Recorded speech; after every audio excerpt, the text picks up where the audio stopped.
Yes. Now, uh, so it's no surprise to anyone, right? A bartender plays multiple roles. He can be your friend, he can be your therapist, or even just the guy who pours you a drink. And bartenders are usually a very cheery lot.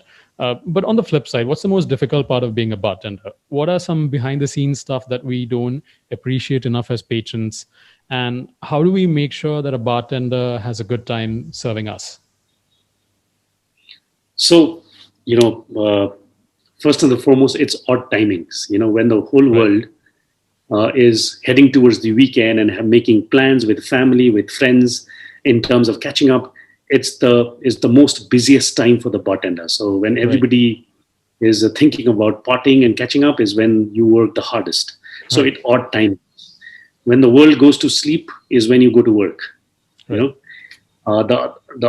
the other big disadvantage, and we now, as a community, we are working towards taking care of one's health, because one is bad eating habits, and Okay. secondly bad timings. You do not have a Right. specific time. You are eating dinner when everybody else is probably fast asleep, or you're eating your lunch when the world is eating dinner. So bad timings. Right. Uh, and and of course, a lot of bartenders do not even eat healthy food. So these are major disadvantages. Okay. And Okay. long hours of work for sure. Okay. And a lot of sacrifices, because you know you got to deal with, and especially in the bar Yes. business, you got to deal with all kinds of people. So Yes. somebody comes to the bar as an angry man and goes back a happy man. Somebody comes to the bar happy man and goes back as an angry man. So Right. you have all kinds of things happening at the bar. I think you need the right kind of a mindset to be able to deal with it. Okay. And as customers or patrons of a bar, what is the best way to make, or you know make the bartender happy as a customer? I think it's just be friends with the bartender, because I always say the bartender knows your secret. The bartender is your friend. Right. Only the bartender knows that yesterday you came with your wife and today you're there hanging out with a girlfriend. So he knows the secret, right? Right. And never ever, take a panga with a bartender. Got it. Always be good. Right. So the bartender has to be a friend. Okay. All right. And very important. And I think and it's not just the bartender, even the server. And I think it's all about giving respect, getting respect. you Right. know the And bartender fixes you a drink.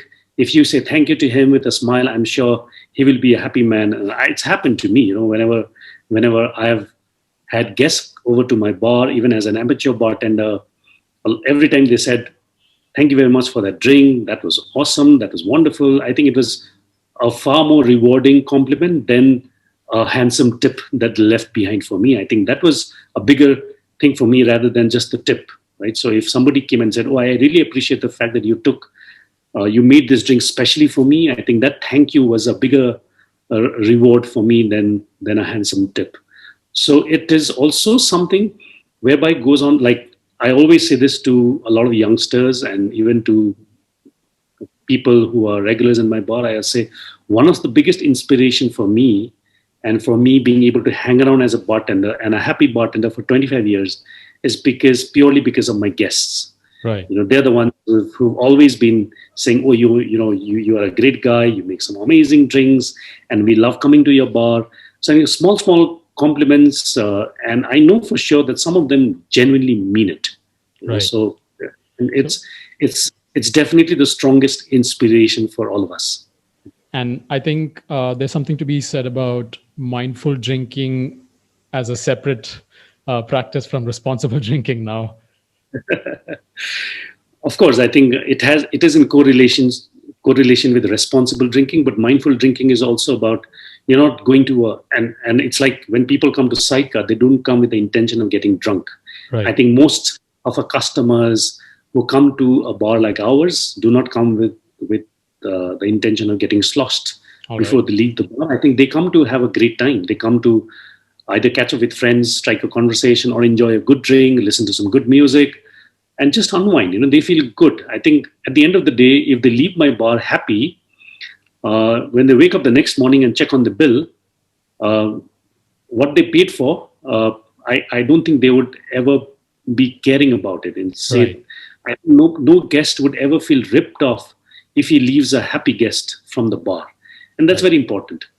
And therefore, I think mindfulness happens from both sides of the bar.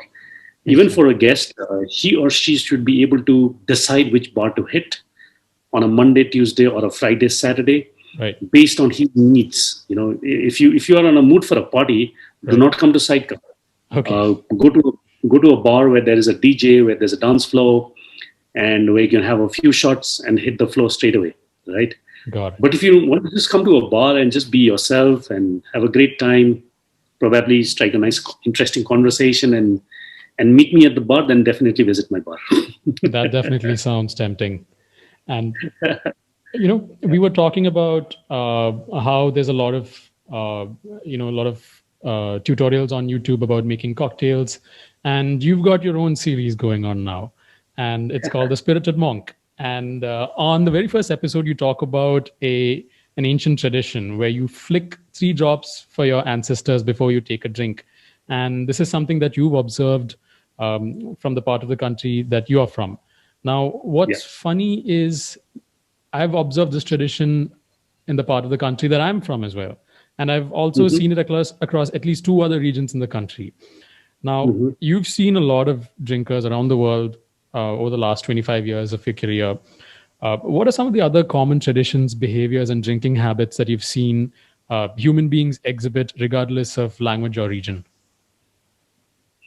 I think that's one way of saying, you know, like if you were if you looked at the Western world, they say cheers to great life, cheers to good Right. health, cheers to being happy or happiness in the future. So I think the whole concept of alcohol consumption came from human evolution, right? So Right. as we progress as human beings, as we evolved as human beings, I think it came from different walks of life. And uh, in our series, the series actually is called Three Bar Stools. That's the Right. channel, and one of the bar stools is me, Okay. which is the spirited monk.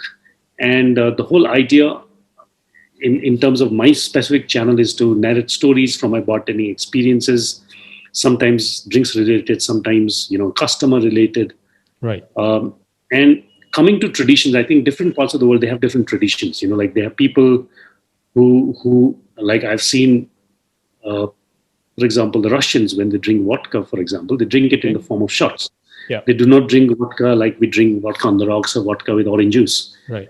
And for them, I think it was about drinking a shot of vodka and breaking the glass. So after every shot of vodka, the glass needs to be broken.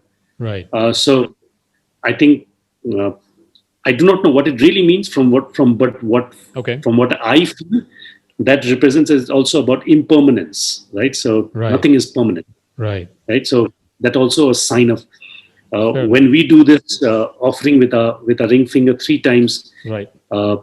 One is that cultures where there is a very strong following of ancestral. I think Right. that's you always offer your spirit, Right. the first brew to your ancestors. Okay, and we always say that if the God is happy, if you're the old man up there is happy, you are happy. So you have to get the Right. blessings. So different way in different parts of the world, I think it is depicted differently. Okay. But a lot of it definitely comes from a culture where alcohol is a very strong part of the culture. There is a bottle Right. of alcohol. It's a liqueur, very old liqueur. It's called Benedictine, right? It was a liqueur Benedictine. made by the Benedictine monks, All right. not readily available in India, especially.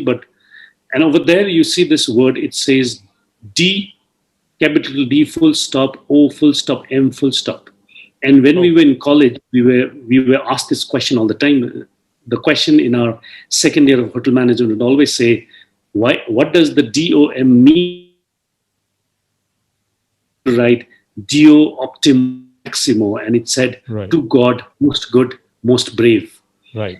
But a little later, when I had my own experience as a bartender, when I read about different cultures and different alcohol and how it evolved over a period of time, is when I derived the idea Right. that these were Greek monks. These were very, very old monks who were making these liqueurs, and they were putting in a lot of herbs. The whole idea was they were not making alcohol; they were actually making medicine, right? Okay. And they were using all of these different herbs and botanicals to make medicine and making it sweet, and that is how it converted into a liqueur.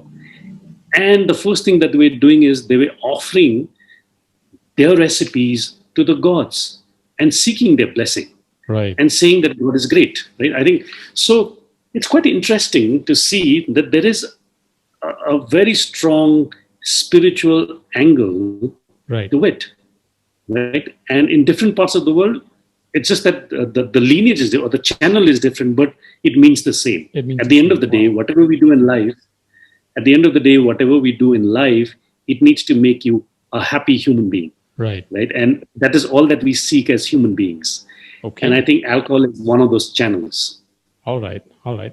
And that does make sense. I think a lot of traditions that I've seen uh, in other places as well has had a lot of spiritual connection to it.